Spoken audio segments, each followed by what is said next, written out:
The newly elected Prime Minister of Malaysia has just finished this 5-day visit to China, culminating into signing a number of new agreements and reiterating the determination of consolidating the relationship with China. So, does the visit clear all the concerns about his position on China? Will his election victory bring new changes to Malaysia's foreign policies? And in which areas do the two sides have intersecting interests? To talk about these and much more, I'm happy to be joined in our Beijing studio by Dr. Sung Qingren, Associate Professor from the China Institute of Contemporary International Relations, and Mr. Xu Qinduo, a current affairs commentator. We'll also cross over to our guest in Malaysia, Tan Sri Rastam Mahathir Isa, who is the Chairman of Institute of Strategic and International Studies, Malaysia. And that is our topic. This is Dialogue. I'm Zhou Yue. Before we start, let's take a look at this. A preserved friendship and deepened cooperation. That's what President Xi emphasized during his meeting with Mahathir Mohamad. President Xi said, as rising forces in Asia, they should firmly oppose unilateralism and protectionism, and they could go on to achieve win-win results on the basis of mutual respect. He referred to Malaysia as an important country on the ancient maritime Silk Road, and that he appreciated Mahathir's support for the Belt and Road Initiative. He also urged Malaysia to work with other countries involved in the huge development project. Mahathir, meanwhile, said his visit was an important step for his new government, and outlined Malaysia's intention to maintain those friendly relations with its biggest trade partner. The Malaysian Prime Minister praised China's economic achievements, adding that their bilateral cooperation was aiding his country's development. He cited the Belt and Road Initiative in particular as a way which was driving regional development and prosperity. He also said both countries should stick to their Asian values and their own respective paths of development. And now let's talk about Mahathir's visit to China. Mr. Mahathir, before he was elected Prime Minister, he had some tough words about China's position in Asia. But this time he said that China is a partner. What is Mahathir's intent, and what is China's strategy in essence, Mr. Xu? Well, you have to put his words in perspective, especially during, we say campaign language, the rhetoric. There's a necessity for him to be tough with his supporters, to show he's tough. And secondly, of course, he is mostly targeting at the previous government under Najib, and of course, by attacking Najib government, he also chose some of the cooperation projects between Najib and the Chinese government. So somehow China becoming a target in the campaign. But if you look at his, he was the Prime Minister for 22 years, 20 plus years. He has shown his, I think people understand his, understanding of Asia, his understanding of Malaysia-China relationship. Friendly ties, I would say that's the priority. That's also the guideline he has been following. So now we see from his recent trip to China, we see that's unchanged, despite the change of the government. But he has not only talked to leaders of government, he has also been reaching out to business circles and private enterprises. What is trying to get at by learning from the Chinese entrepreneurs?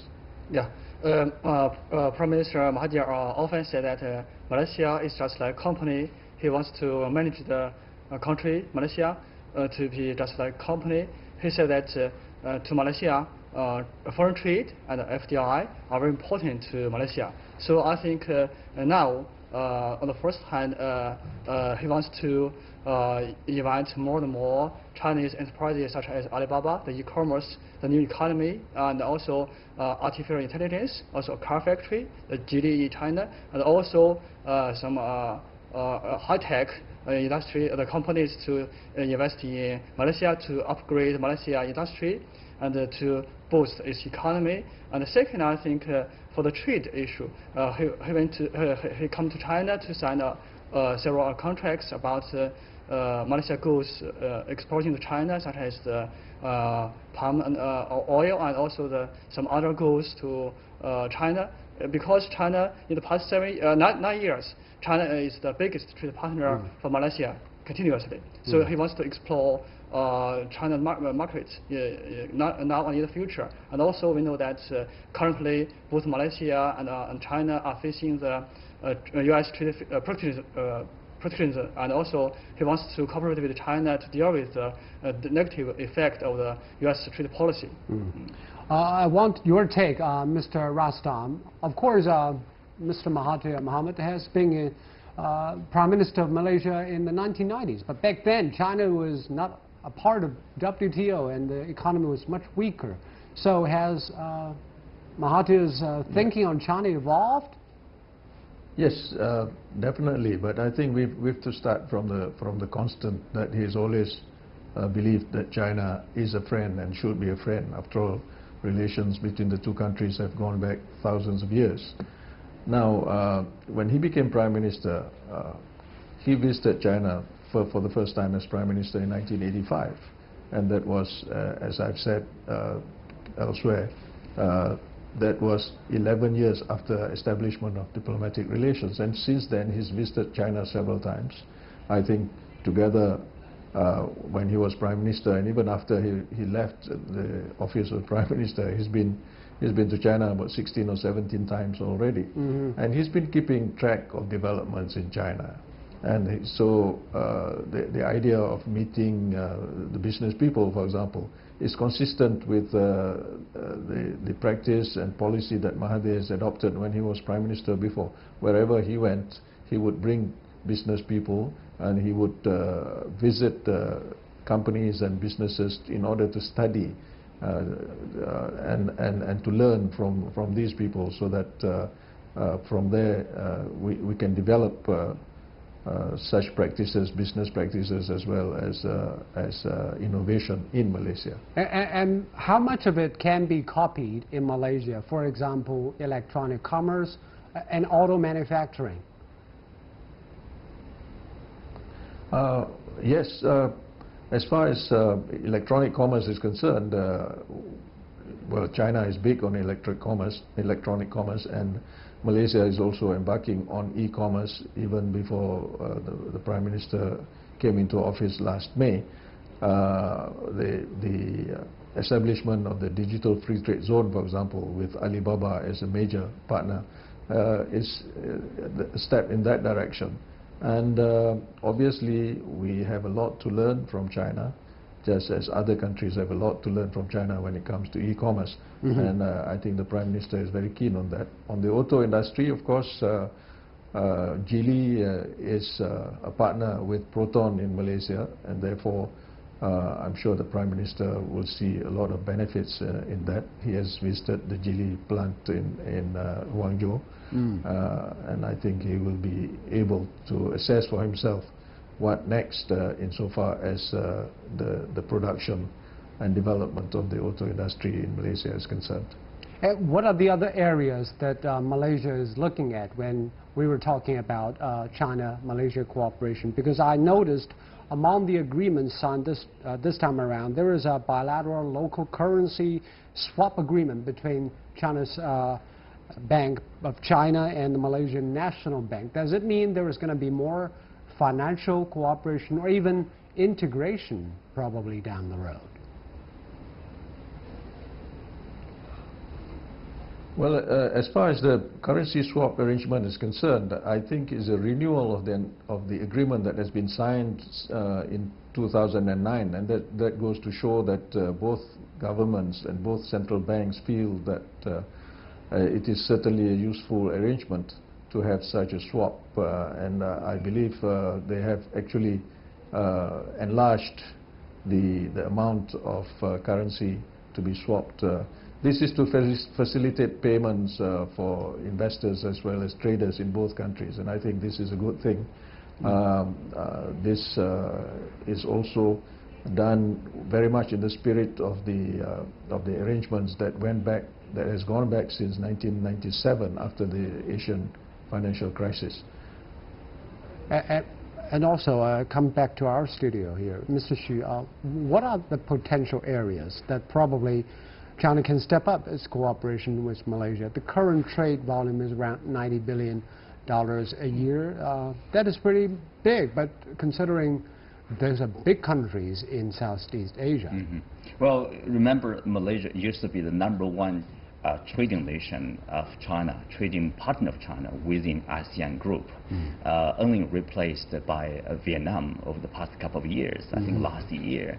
And of course, China has been the largest trading partner of Malaysia for 9 consecutive years. So there's a lot to do still. For example, from the Chinese side, of course, tourism.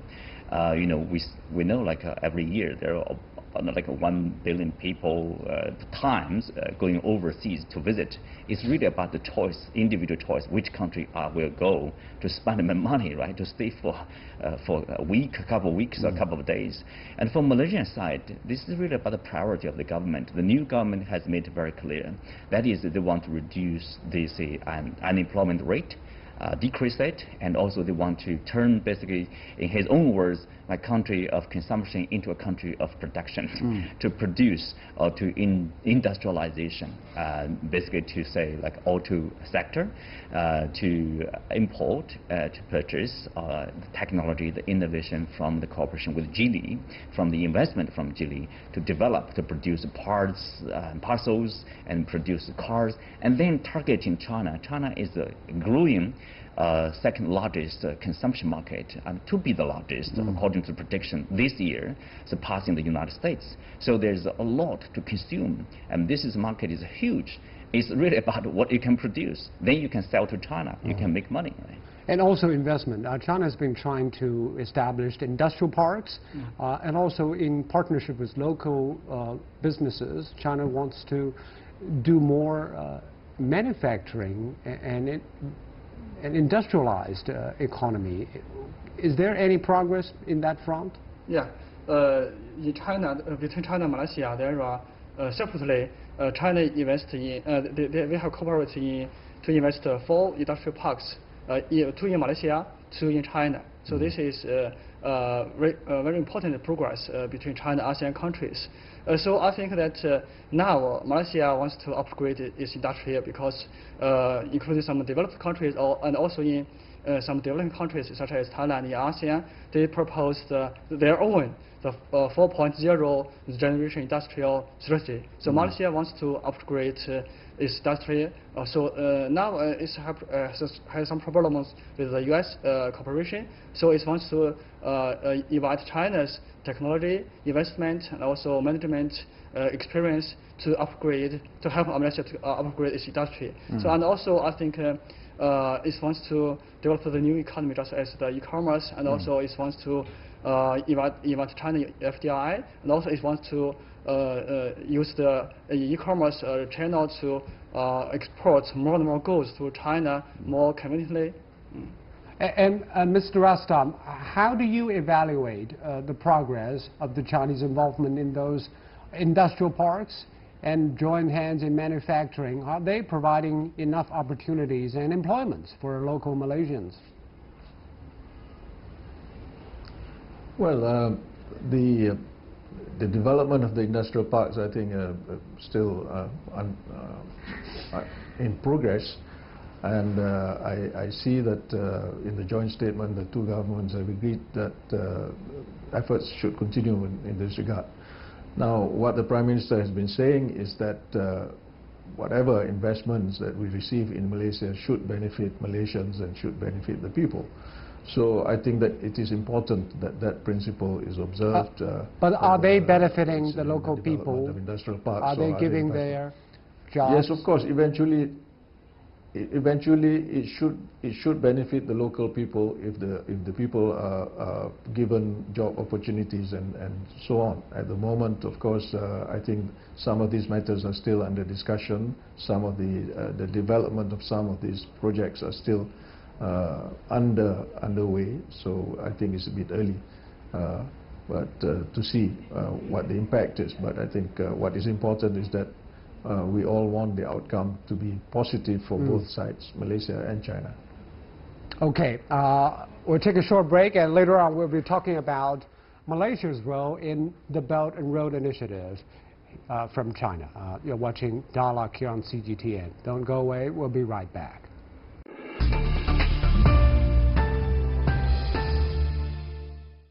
Let's talk about the Belt and Road? Because China always considered Belt and Road Initiative that will connect the world better, that will provide opportunities for all the people along the Belt and Road.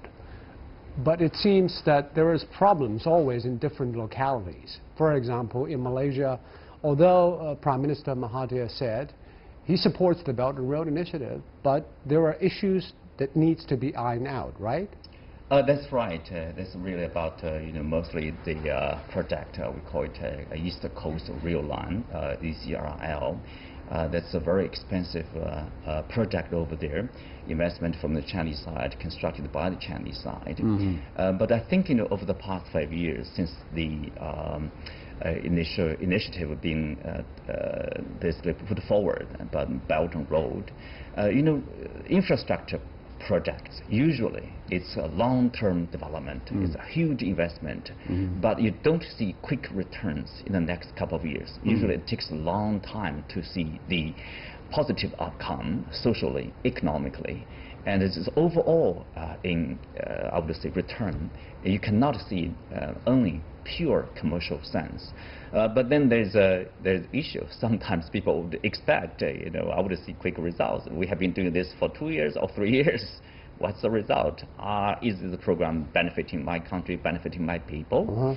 And sometimes people have different ideas. And in the Malaysian case, of course, you have two different governments. In the former government, there's no problem with the project. But the new government, obviously, they have a problem. So I want to ask you, Mr. Rastam, how badly do Malaysians need their infrastructure upgrade? And what is their thinking on the Belt and Road Initiative, especially railway lines and pipelines linking Malaysia with the rest of Southeast Asia and China? Well, infrastructure development is important for the development of any country, for that matter. Now, but when it comes to projects under the Belt and Road, such as the railway lines, as you mentioned, pipelines and so on, again, the Prime Minister has emphasized time and again that it should be something that Malaysia can afford, and secondly, that it should benefit the people, even in the long run. Now, insofar as some of these projects are concerned, especially the ECRL and the pipelines, I think the Prime Minister has discussed this with leaders in China, and I believe further discussions will be held on this as to how the matter will be resolved eventually. But as has been said by our commentator over there, that that a different government made certain decisions before, and now this is a new government. It has made its own assessment. Therefore, I think it is important that we respect the view of this new government. But is Mr. Mahathir's second thoughts about these projects have anything to do with the fact that this was signed between China and the previous government, a Najib Razak government, which he opposed, obviously? Well, I think it has something to do with that, in the fact that Dr. Mahathir has felt that the agreements or the contracts were in such a way that it seemed unfair to Malaysia, and it seemed imbalanced. But at the same time, I think what is foremost in his mind is the fiscal situation faced by Malaysia, because we are in a difficult situation financially. Therefore, it is important for the government to ensure that whatever expenditures are in the area where we can afford to actually spend money on these major infrastructure development projects. And Mr. Rastam, of course, Mr. Mahathir is an old hand in politics, but his party is a new one, and it is the first time there is a change of ruling party in Malaysia. What do you think are the most challenging problems domestically and internationally facing the new government? Well, he as you said, his party is new. It is a smaller component in the present coalition that leads the government. But he is, as you have to accept, he is a very experienced and seasoned politician. Therefore, I think we should not have any doubts about his ability to meet the challenges that face the country. Now, of course, I've said earlier, a major challenge is the fiscal situation in the country. The government is addressing that. There is also the challenge of the leadership in bringing together the people of Malaysia in a new Malaysia, you know, especially in the aftermath of the elections in May. Now, internationally, I think Malaysia would face the same challenge as other countries in respect of the global uncertainties, things like the trade war or the trade tension between the US and China, which could have an impact on us in Malaysia and in ASEAN. There are, of course, other issues relating to security and the environment and so on, which would be challenging for this government. And in security, Mr. Mahathir said before something about China's role in the South China Sea and the military presence there. He said he doesn't want to see warships sailing in the South China Sea or the Malacca Strait. What exactly does he mean? Well, I think when he says he doesn't want to see warships, he doesn't want to see a proliferation of warships in these waters. Now, of course, he recognizes that under international law, under the law of the sea, you know, there is freedom of navigation, there is the ability for ships, for vessels, including military vessels, to transit the Straits of Malacca, for example, and to go through the South China Sea. But I think he doesn't want to see too many military vessels and ships and warships moving around in these waters to the extent that it creates more tension. And if it creates more tension, it could cause a lot of problems. Now, I think he is one man who believes that there should be dialogue in trying to address problems rather than trying to raise tension by militarizing areas and zones. Okay, thank you very much, Mr. Rastam. Let's come to the two concerns from Mr. Rastam. One is the financial problems in Malaysia. One reason probably Mahathir has second thoughts about the rail line project is that means Malaysian government will be in debt, with huge debt. Can China do anything about it? Well, I think it's really about the cooperation of some of the projects. You know, China can help either reduce, say, the loan interest rate from 3.5% to 2 or 2.5. Anyway, that would be a major step to reduce the burden on the Malaysian side. Or China can, of course, get deeper in terms of helping the country to deal with this fiscal problem, either through, like, I mean, new loans, basically interest-free loans, things like that. China can help.